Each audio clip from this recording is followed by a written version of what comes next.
토마토 투자자문의 김정수 운용역 만나보겠습니다. 안녕하세요. 네, 안녕하세요. 반갑습니다. 예, 지난주 후반의 흐름과 또 이번 주 초반에 어떨지 연결시켜 주시면 좋을 것 같아요. 오늘의 정석 알려주시죠. 네, 지난주는 가장 핵심으로 제가 말씀 좀 드렸었던 게, 네 글자였죠. 신용청산 또는 반대매매. 그죠? 추세가 무너지고 나서 우리가 지수의 저점을 함부로 잡을 수는 없지만 그 징후들은 우리가 알 수 있다는 거죠.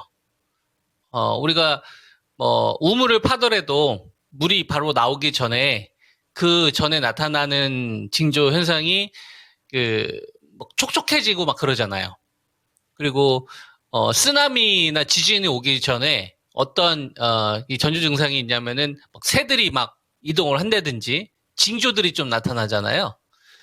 마찬가지라는 얘기입니다. 주식 같은 경우도 우리가 되게 중요하게 생각했던 이 지지 라인 때 이 자리가 이제 2650으로 제가 여러분들에게 말씀을 좀 드렸었는데 이 자리가 무너지면은 함부로 저점을 잡는 게 아니라 굉장히 오랜 기간 동안 대기하고 있었던 이 매수세가 무너지는 거기 때문에 저점을 잡으려고 하는 이 포인트보다는 물량이 청산되는 거에 포인트를 두는 게 훨씬 더 좋은 결과가 나온다. 그런 말씀을 좀 지난주에 제가 여러분들에게 미리 좀 의견을 드렸었잖아요. 요 청산된 금액을 제가 한번 확인을 해보니까 이게 화면이 잘 나오는지는 모르겠는데요. 이제 8월 2일 시장이 이제 급락하기 전입니다. 예, 8월 5일 요때가 이제 종합주가 지수가 대충 2680선 정도 됐었을 때예요. 2680선 정도 되고 그다음에 이제 8월 8일 1200억, 2500억, 그다음에 8월 7일이 정말 놀랍습니다. 이 숫자를 제가 거의 20년 만에 처음 보는 것 같은데 1조 3천억이라는 금액이 청산되는 걸 저 처음 봤어요. 20년 동안 주식 보면서. 이전에는 많아봤자 한 8천억, 8,800억이었는데 저기 하루 만에 1조 3천억이 나갔다는 얘기는 저기 신용청산이잖아요. 그러면 원금도 있을 거 아니에요. 예, 신용청산은 증권사에서 돈 빌려준 걸 회수한 거잖아요. 그죠? 그 사람들 손해를 안 볼 거 아닙니까? 그거는 돈을 빌렸던 사람, 강제 청산된 사람들의 규모까지 따지게 되면은 저건 배수 이상 생각해야 되는 거죠. 그리고 8월 8일도 5,800 정도, 거의 뭐 2조가 넘는 금액이 거의 일주일 사이에 대규모로 진행을 좀 했다. 그래서 요 구간 동안 뭐 이 방송 통해서 제가 여러분들하고 그 전략을 좀 제시를 해드렸었을 때 한 260포인트 선 정도 급락이 났었을 때 들어갔다라는 이야기를 제가 여러분한테 공식적으로 이야기를 했었었고, 그리고 요 구간에서 이제 나올 수 있는 현상에 대해서 제가 여러분한테 이야기를 해드렸었죠. 첫 번째는 다 같이 반등이 나오기 때문에 소외를 받으면 안 된다. 절대 소외받으면 안 된다. 하락할 때는 다 같이 빠졌어도 올라갈 때는 절대 소외받으면 안 된다. 투자 심리가 망가질 수 있다. 그래서 초보자분들일수록 뭔가 인생 한 방 크게 노리려고 하지 말고 그냥 하이닉스나 현대자동차만 해라. 그러니까 제가 여러분들에게 제시해드린 전략이었잖아요. 그죠? 자기 분수를 알아야 된다.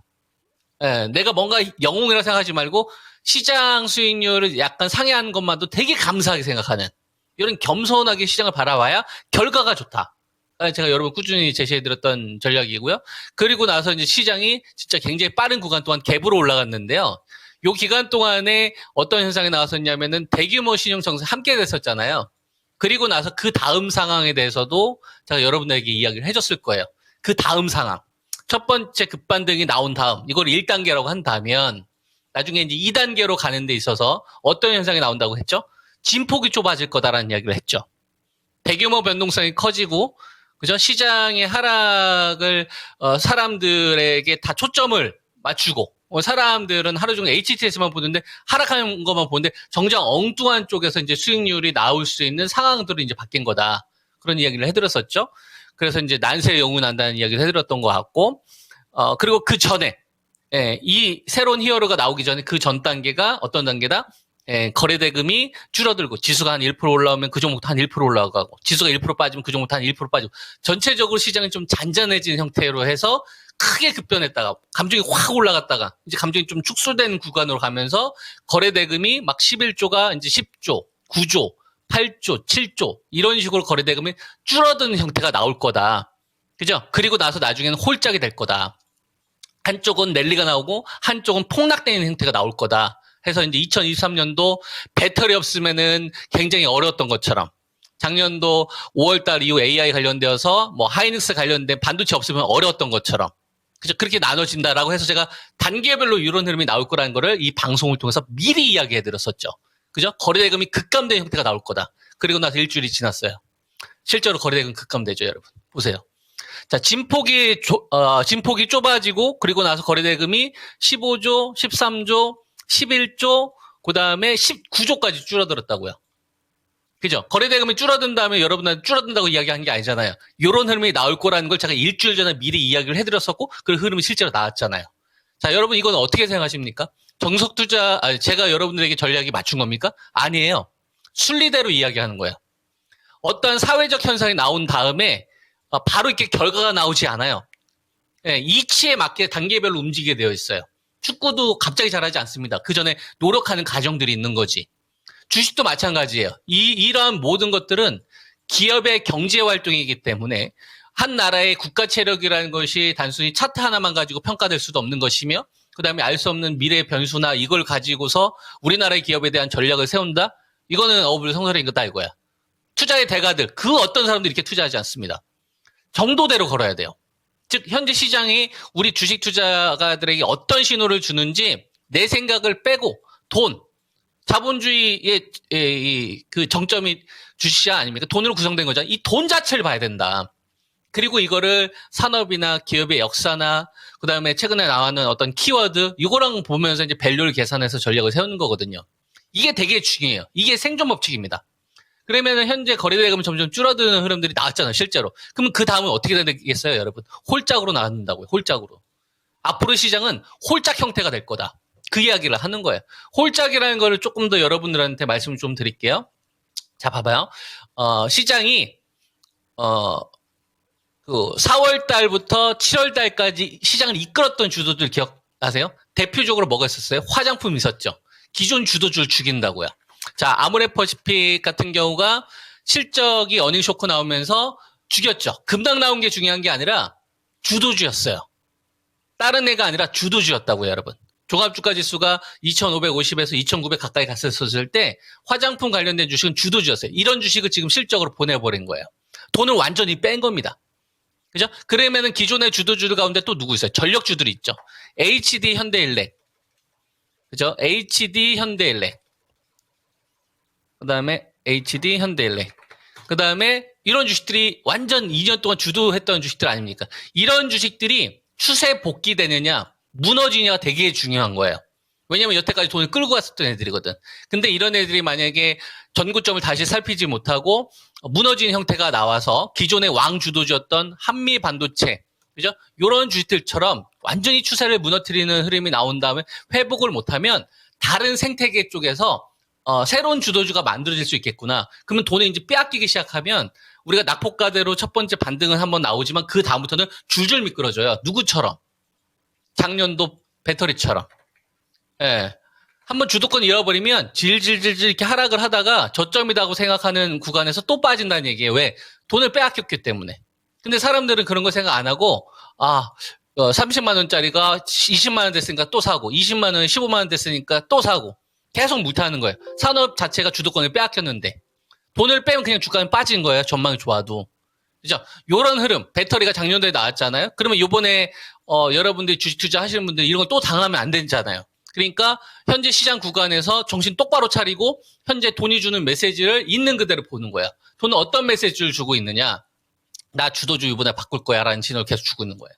그러지 않고서는 아모레퍼시픽을 저런 식으로 뺄 수가 없습니다. 화장품은 실적으로 올라갔던 애들이에요. 근데 그 실적 자체가 나오는 순간 시장에서 걔를 이제 완전히 빼겠다는 신호를 이번에 준 거니까 이번에 시장 구간에서 새로운 주도주가 만들어질 수도 있겠구나라는 거를 염두하고 하반기 전략을 세워야 된다. 그러면은 우리가 요 발생됐던 요 갭 있지 않습니까? 2,650에서 2,550 요 구간에 이 갭이 발생됐다는 얘기는 한꺼번에 물량이 쏟아졌다는 얘기잖아요. 이게 경제 지표가 됐든 금리에 대한 정책 변화가 됐든 엔캐리 청산과 관련된 이슈가 됐든 그거는 이제 이유인 거고, 결과가 일단 어쨌거나 돈 빠진 거는 더 중요하잖아요. 돈 빠졌으면 많은 이유, 그냥 돈 빠진 거잖아요. 엔게리 때문에 빠지든, 뭐 실적 둔화 때문에 빠지든, 어쨌거나 돈 빠진 거잖아요. 그럼 가지고 있어서 손해 본 거잖아요. 이게 더 중요한 거 아닙니까? 이제 뭐 때문에 이렇게 된 게 아니라, 현금 있어? 없어. 저때 샀어? 못 샀어가 더 중요한 거잖아요. 내 계좌에 영향을 끼친 게. 그죠? 마찬가지예요. 이 나왔었던 요걸 갭을 깼으니까 이거 넘어갈 거야? 그럴 수 있는 상황이냐 아니냐가 훨씬 더 중요하다는 얘기예요. 그럼 저항을 넘어갈 때 누가 중요하겠냐 이거. 바이오가 제일 중요한 겁니다. 이번 시장 구간에 만약에 바이오가 흔들린다. 그러면은 반도체가 치고 가더라도 이거 시장 아직 진바닥 안 나왔겠구나. 이게 생각을 하셔야 되는 거고. 바이오가 요 갭을 메꾸는데 반도체까지 붙는다. 삼성전자나 하이닉스가 붙는다. 그런 목표치가 조금 더 높아지겠구나 생각을 하시고. 그럼 매도 시기를 좀 늦추셔야 돼. 이때 현대자동차 같은 애들을 붙어야 돼요. 만약에 현대자동차가 안 붙으면은 KB금융 같은 애들을 붙어야 돼요. 아니면 전력주들이 다시 자금 끌고 오든지. 그래야만 목표치를 갈 수 있는 거고, 걔네들이 동참되지 않으면, 이거 마디를 짧게 가져가야 되겠는데, 그리고 나서 또 다시 박스권 하단에만 오는 주식들만 해야 되겠는데, 왜? 거래대금이 급감이 되는 거니까, 전체 시장을 키우는 게 아니까 소수로 갈 수 있다는 신호를 주는 거니까. 그러니까, 현금 관리 계속 해주시고, 그 다음에 박스권 요 갭을 발생이 됐었을 때, 바이오가 반드시 고점과 저점을 높이면서 반도체가 동참돼야만 이거는 좋은 신호다. 그게 아니면 욕심을 내려놓고 매매 정도로 끝내면서 또 다시 박스권 하단에서 대응할 수 있을 만한 현금 관리 계속 하면 되겠구나. 이렇게 생각하시고 전략을 세우시는 게 좋지 않겠느냐. 이런 의견 좀 드리겠습니다. 네, 알겠습니다. 내일 뵙겠습니다. 네, 좋은 하루 되세요. 예, 지금까지 김정수 운용역 함께했습니다.